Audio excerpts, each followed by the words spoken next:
Today I'm reviewing a 2013 Volkswagen Jetta TDI. The Jetta has been in production since 1979 and it's now in its 7th generation, this 2013 being part of the 6th generation Jetta that was sold from the 2011 to 2018 model year. Now the Jetta has always been a more premium option within its segment, but with the introduction of the 6th generation Jetta, Volkswagen is taking the vehicle mainstream. And with that, we actually see an initial price reduction from what we saw in the 5th generation Jetta. Unfortunately, with that, we also see some slight reductions in material quality and some available features, but it's still a very nice vehicle all around.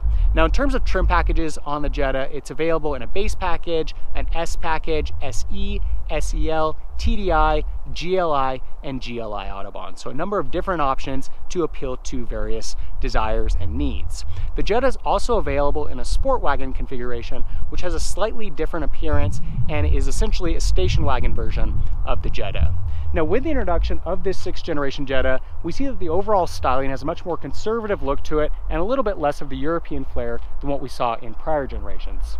Starting up here at the front end of the vehicle, it's got a pretty simple overall front end design with the headlight and grille. Still fairly clean overall, but not quite as premium looking as what we saw in the 5th generation model. You will see that we've got some nice little chrome accents along the bottom here and 2 strips cutting through the center of the grille. Coming to the side profile, very clean sheet metal design here on the Jetta. Does come with a pretty nice set of standard 16-inch wheels in this TDI configuration. Also got blinkers integrated into the mirrors, and we've got a chrome strip along the bottom of the window compartment. You'll see that on this TDI, we also get a sunroof that's tilt and sliding. And then coming around to the back, a pretty nice clean design here as well.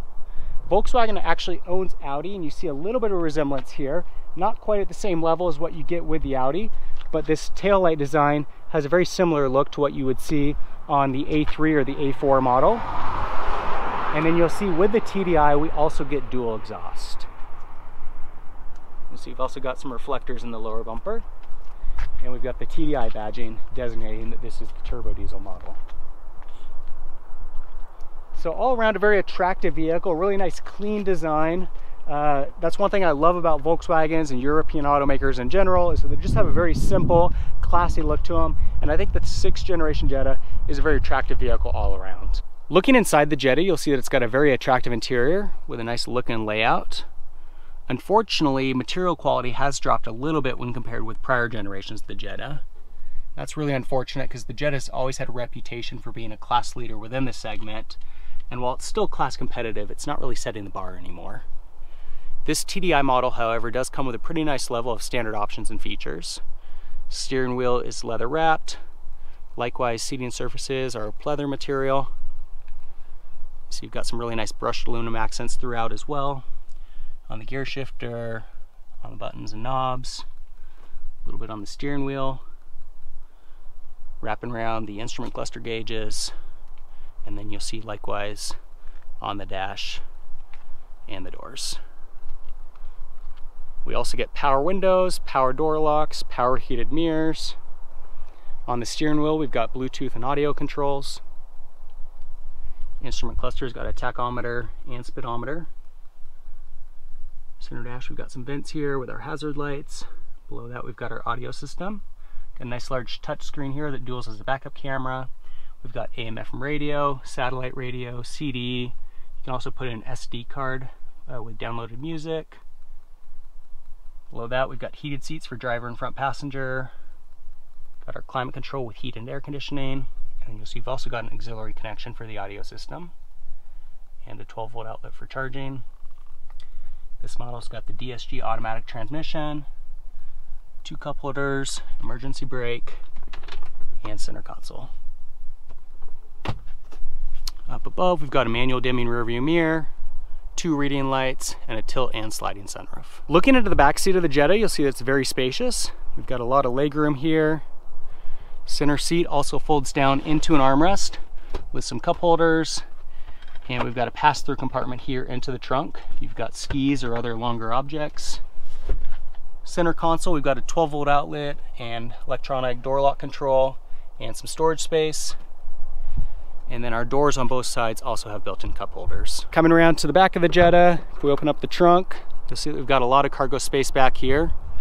Further expanded if we use that pass-through in the middle seat. And then you'll see we've also got levers on both sides of the vehicle for dropping down the seat backs in a 60-40 split to further increase rear cargo area. The 6th generation of the Jetta is available with 6 different engine options to choose from. The base engine is a 2-liter 4-cylinder that's got 115 horsepower and 125 pound-feet of torque.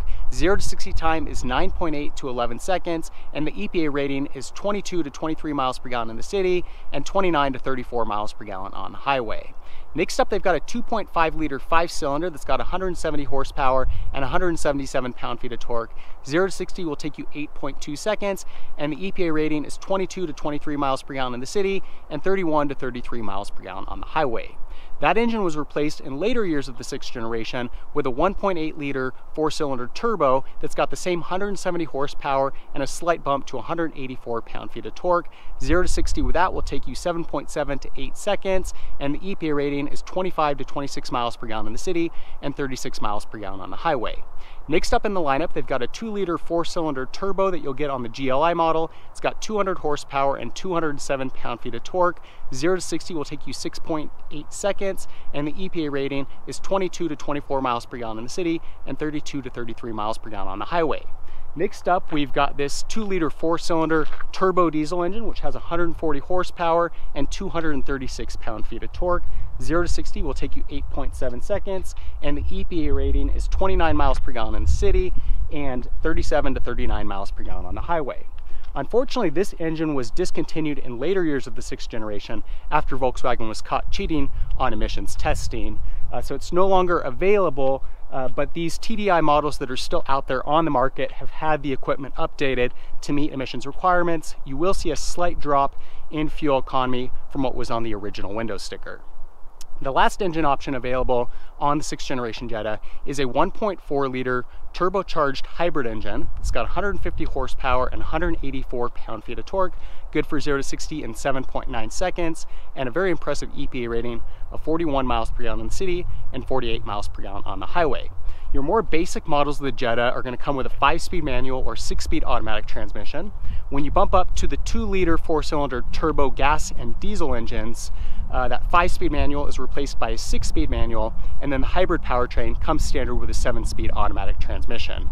All models of the Jetta come standard with front-wheel drive.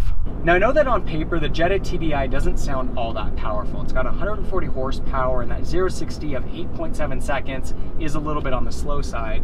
And while on paper it does sound very slow, when it comes to driving the vehicle, you never feel like there's a lack of power. It's actually very powerful.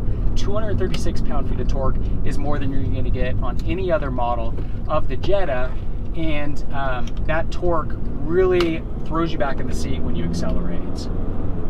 You'll see that off the line, and even once we get up to highway speeds or going over a mountain pass, passing other vehicles, it never feels like there's a lack of power in this vehicle. And it's a really great trade-off considering that you get excellent fuel economy with that 29 miles per gallon in the city and 37 to 39 miles per gallon on the highway.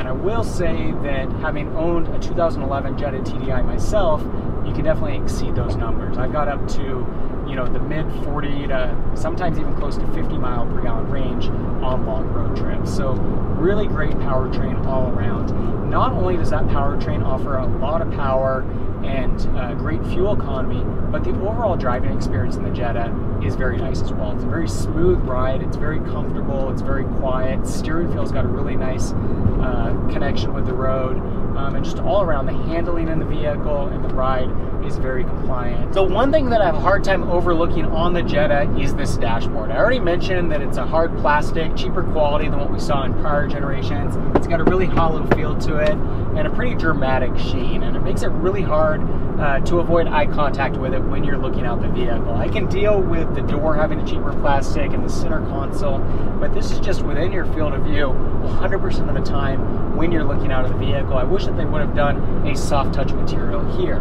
Now, if you do want to get into a 6th generation Jetta with more soft touch materials, they do have the GLI, which has a nicer overall cabin. The problem though is that it doesn't come with a TDI engine. It has an excellent powertrain for sure, but if you want a nice interior and good fuel economy, you can't really get that on the Jetta.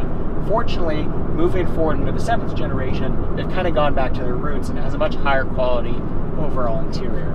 Now, despite that minor gripe, overall, I think the interior of the 6th generation Jetta is very nice. So that's the 6th generation model of the Volkswagen Jetta, a great vehicle all around. It's very attractive inside and out. Very spacious interior with a great level of standard options and features. Does miss a few of the premium touches that we got in Jettas of the past, but I'd say that it's still class competitive within its segment. I also love the list of available powertrain options that you've got on the Jetta. This 2-liter 4-cylinder turbo diesel engine in particular is a really great option. It's got a lot of power and great fuel economy, and the fact that Volkswagen doesn't offer these for sale in the United States anymore, you still have an opportunity to get into a Jetta with a diesel engine that's low mileage. That opportunity is shrinking very quickly though. If you have any comments or questions on the Jetta, leave them in the section below. For more car reviews, be sure to subscribe. In the meantime, thanks for watching.